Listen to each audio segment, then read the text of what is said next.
अब आज की एक और बड़ी खबर, बात घोटाले की, स्कॉलरशिप स्कैम की। एबीसीडी आपको दिखाने जा रहा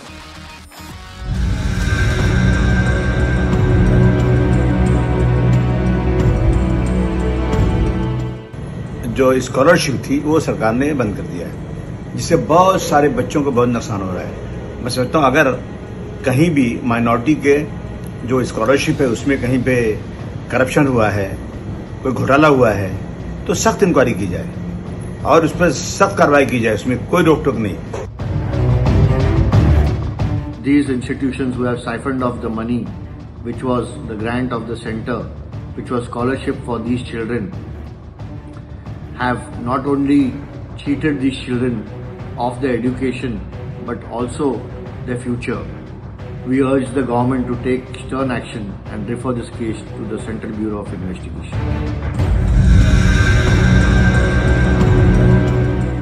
Particularly minorities, has exposed the NDA government spread all over the country. In various states we find that there have been fake bank accounts, there have been fake institutions, fake scholarships, and all kinds of criminal activities are mushrooming. Thorough investigation must be held.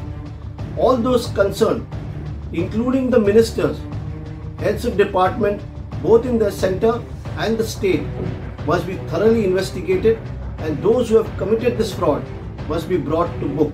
जो minority department का जो scam है कि जिस तरह से scholarship और उसका दुरुपयोग किया गया है या भ्रष्टाचार हुआ है, ये बहुत ही चिंता का विषय है। और सीबीआई को देने से अब नहीं मालूम कि सीबीआई तो उसको ठंडे बस्ते में भी डाल सकती है। ये कहाँ, ये इसकी पूरी सच्चाई सामने आएगी कि नहीं आएगी, कहना मुश्किल है। अब देखिए, पूरी खबर को बहुत ध्यान से समझिएगा। देखिए, 2024 का राजनीति का फाइनल जो है वो शुरू हो चुका है, आप जानते हैं। 200 दिन के आसपास बचे हैं। विपक्ष लगातार सरकार को घेरने के मौके ढूंढ रहा है। अब एक शानदार मौका विपक्ष के पास है भी, वो भी एक ऐसे घोटाले से जुड़ा हुआ है लेकिन हैरानी की बात यह है कि विपक्ष जो है इस पर उतना खुलकर सामने नहीं आ रहा है। इतना बड़ा घोटाले का दावा किया जा रहा है, लेकिन देश में सेकुलर सन्नाटा है। हैरानी की बात यह है ना कि जो विपक्ष मौकों की तलाश में रहता है, वो घोटाला उजागर हो जाने के बाद भी चुप क्यों है, खामोश क्यों है। देखिए, कुछ बोलने को राजी नहीं है, जबकि भारत सरकार का अल्पसंख्यक कल्याण मंत्रालय ये मान रहा है कि अल्पसंख्यक छात्रों को दी जाने वाली स्कॉलरशिप कई राज्यों में कुछ लोगों ने हड़प ली। वो भी करीब 145 करोड़, 44 से 45 करोड़ मदरसों के नाम पर, माइनॉरिटी इंस्टीट्यूशंस के नाम पर। लेकिन अल्पसंख्यकों के हितों की कथित लड़ाई लड़ने में माहिर विपक्ष के मुंह से एक शब्द नहीं निकल रहा है, बल्कि मुस्लिम बच्चों के साथ यह सबसे बड़ा धोखा हुआ है। अल्पसंख्यकों के लिए मजहब के ठेकेदार बन चुके लोग कुछ कहने को राजी नहीं है। कोई ये नहीं पूछ रहा भी कि अल्पसंख्यकों का हक, मुस्लिम छात्रों का, बच्चों का हक किसने छीना। पता है क्यों? खबर सुनिए। क्योंकि ये घोटाला सरकार की गलती या गलत नीतियों का नतीजा नहीं है, बल्कि ये उन लोगों की कारस्तानी है जिनके कंधे पर जिम्मेदारी तो थी कि वो अल्पसंख्यक समाज के प्रतिनिधि, मुस्लिम समाज के प्रतिनिधि होने के नाते अपने समाज के बच्चों को सरकार की मदद से, सरकार की स्कॉलरशिप के पैसे से मुफ्त और अच्छी शिक्षा उपलब्ध कराएं। स्कॉलरशिप का पैसा मुस्लिम बच्चों के लिए सरकार से जो जारी किया गया, लेकिन नियत फिर गई और जो रकम सरकार ने अल्पसंख्यक या मुस्लिम बच्चों को स्कॉलरशिप के रूप में दी थी, उसे भ्रष्टाचारियों का एक गैंग निगल गया। 145 करोड़ के आसपास मुस्लिम बच्चों के साथ यह सबसे बड़ा धोखा। अब चूंकि भ्रष्टाचार के जो तार हैं वो देश भर के कई मदरसों से जोड़ रहे हैं, कई माइनॉरिटी इंस्टीट्यूशंस जो फर्जी निकले हैं उनसे जोड़ रहे हैं। जहां विपक्ष की सरकारें कई स्टेट्स में पता लगा है कि कई माइनॉरिटी इंस्टीट्यूशन जो स्कॉलरशिप का पैसा हड़प रहे थे, मुस्लिम बच्चों के हक पर डाका डाल रहे थे, राजस्थान में भी है, छत्तीसगढ़ में भी है, बंगाल में भी है। इसलिए शायद विपक्षी नेता चुप है। मुस्लिम बच्चों की लड़ाई लड़ने वाले भी, उनके हकूक की बात करने वाले भी और उनके नाम पर राजनीति करने वाले भी। लेकिन आज हम आपको भारत के अब तक के सबसे बड़े स्कॉलरशिप स्कैम के बारे में विस्तार से बताएंगे। एक एक शब्द को ध्यान से सुनिएगा, फिर अपने आप से सवाल पूछेगा कि सेकुलर सन्नाटा आखिर क्यों है, इनके पीछे कौन लोग हैं, ये किसकी लापरवाही का नतीजा और ये कैसे पकड़ में आया।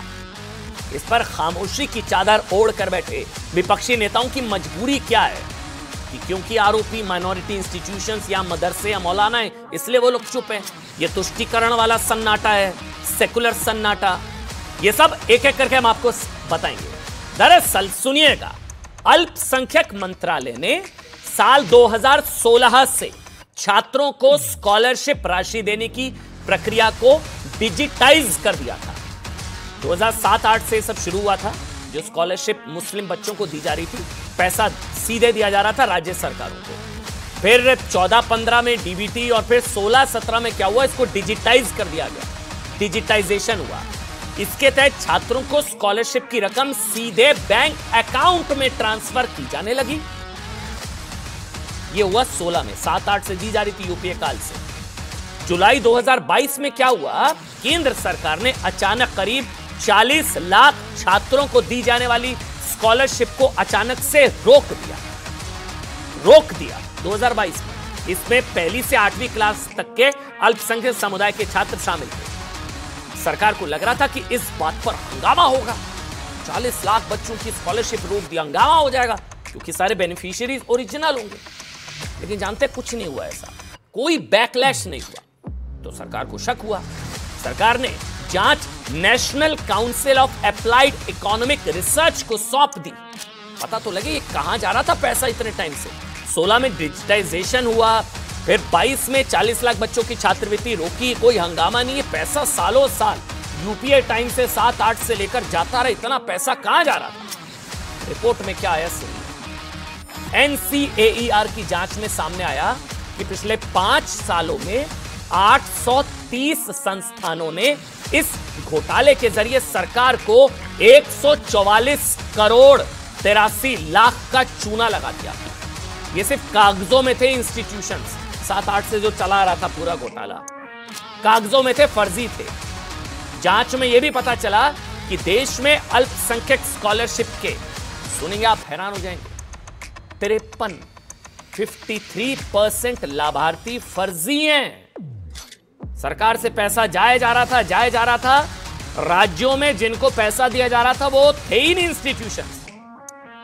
फिर सीबीआई जांच, मंत्रालय ने, मोदी सरकार के मंत्रालय ने सीबीआई जांच दे दी कि पता तो लगे पैसा कहां जा रहा था।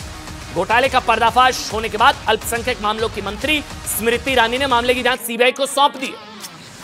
न्यूज 18 इंडिया को पता चला कि मंत्रालय ने देश के, सुनिएगा बहुत इंपॉर्टेंट फैक्ट है ये, 34 राज्यों और केंद्र शासित प्रदेशों के 100 जिलों में ऐसे संस्थानों की जांच की जहां ये लूट हो रही थी, जिन्हें छात्रों की स्कॉलरशिप के नाम पर केंद्र सरकार से मुस्लिम बच्चों के हितों की सरकार सोच रही है, उनको स्कॉलरशिप का फंड दे रही है। वहां से फंड दिया जा रहा था, कहां जा रहा था। अब तक इनमें से 21 राज्यों और केंद्र शासित प्रदेशों में जांच पूरी हो चुकी है, अभी से 21 की हुई है, तब 53% पता लगा फर्जी है।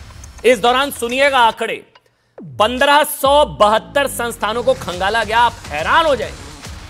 इनमें से 830 का कनेक्शन इस फर्जीवाड़े से पाया गया। 830 पता चला कि इन 830 संस्थानों ने अब तक मिलकर पिछले 5 सालों में सरकार को तकरीबन 145 करोड़ रुपए का चूना लगा दिया। मतलब मदरसों के नाम पर मौलानाओं ने मुस्लिम बच्चों की स्कॉलरशिप खाई, कई माइनॉरिटी इंस्टीट्यूशन फर्जी बना दिए गए, सब कुछ हो रहा था। यानी कि अब तक जितने संस्थानों की जांच की गई उसमें से करीब 53% फर्जीवाड़े में लिप्त पाए गए। फिलहाल जांच करे विभाग ने इन संस्थानों से संबंधित बैंक खातों को अब फ्रीज कर दिया है कि मुस्लिम बच्चों की भलाई के लिए उनको जो पैसा दिया जा रहा था, बीच में मौलानाओं की जेब में घोटाले की स्कॉलरशिप जारी थी, मदरसों के माइनॉरिटी इंस्टीट्यूशंस, मुस्लिम बच्चों के साथ ये सबसे बड़ा धोखा हो रहा था।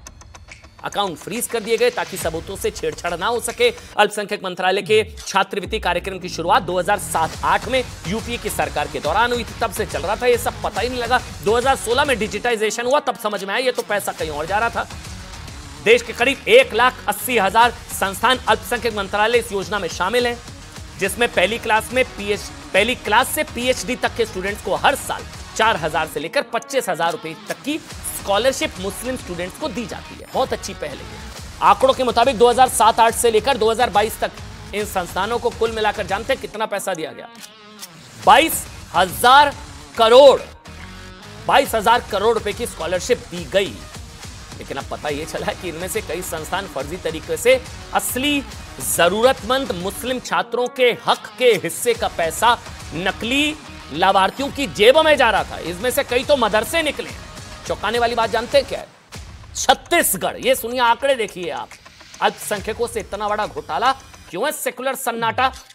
आप हैरान हो जाएंगे। छत्तीसगढ़ जैसे राज्य में जिन 62 माइनॉरिटी इंस्टीट्यूशंस की जांच की गई, उनमें सभी के सभी या तो फर्जी निकले या बंद मिले। 100% फर्जीवाड़ा। राजस्थान में आप हैरान हो जाएंगे, 128 में से 99 या तो फर्जी निकले या बंद पड़े। यानी कि राजस्थान में 77% संस्थान इस फर्जीवाड़े का हिस्सा थे। कई राज्यों में यह घोटाला चल रहा था। सरकार ने पकड़ लिया। 2016 में डिजिटाइजेशन किया। 22 में 40 लाख छात्रों की छात्रवृत्ति बंद करी। फर्स्ट स्टैंडर्ड से 8th स्टैंडर्ड तक की कोई शोर नहीं। तब समझ में आया तो कोई और ही खेल चल रहा था राज्य में। इसी तरह असम में 68%, कर्नाटक में 64%, पश्चिम बंगाल में 39% और उत्तर प्रदेश में 44% संस्थान फर्जी पाए गए। आपको स्कॉलरशिप घोटाले की कुछ हैरान करने वाली बातें बताते हैं, जिनसे आपको समझ में आएगा कि गरीब मुस्लिम छात्रों का पैसा कैसे मौलानाओं की जेब में चला गया और क्यों मौलानाओं की इस लूट पर सेकुलर सन्नाटा पसरा हुआ है। केरल के मल्लपुरम इलाके के बारे में तो जानते ही होंगे आप। केरल के मल्लपुरम में एक बैंक की शाखा में 66,000 स्टूडेंट्स को स्कॉलरशिप बांटी गई, जो रजिस्टर्ड स्टूडेंट से कहीं ज्यादा है। जम्मू कश्मीर के कॉलेज में 5,000 रजिस्टर्ड स्टूडेंट्स हैं, जबकि 7,000 स्टूडेंट्स के लिए स्कॉलरशिप का दावा किया गया। 7 में से 5 एक ही में निकले। एक व्यक्ति के मोबाइल नंबर पर 22 स्टूडेंट से जुड़ा था। सभी 9वीं के स्टूडेंट से एक मोबाइल नंबर पर 22 को जा रहा था यह पैसा। एक संस्थान में छात्रावास तक नहीं, फिर हॉस्टल स्कॉलरशिप का दावा किया गया और राशि ली। पंजाब में कई स्टूडेंट्स ऐसे मिले जिनका स्कूल में एडमिशन ही नहीं, फिर भी उन्हें स्कॉलरशिप मिलती रही। असम में बैंक सत्यापन के लिए मदरसों द्वारा बैंक कर्मियों को धमकाए जाने की बात भी सामने आई है। आरोप इस तरह के भी लगे, यानी कि इस घोटाले में बैंक कर्मियों से लेकर मदरसा संचालक और संभवतः कई मौलाना तक शामिल हैं। और आशंका है कि इस घोटाले को योजना की शुरुआत से ही, यानी कि जब यूपीए की सरकार ये योजना लेकर आई, तब से ही इसे अंजाम दिया जाता रहा। पोल तब खुली जब मौजूदा सरकार ने पूरी प्रक्रिया का डिजिटाइजेशन किया 2016 और 2022 में, जब इस पूरा मामले को सीबीआई को सौंपा गया। सौभाग्य की एक बात,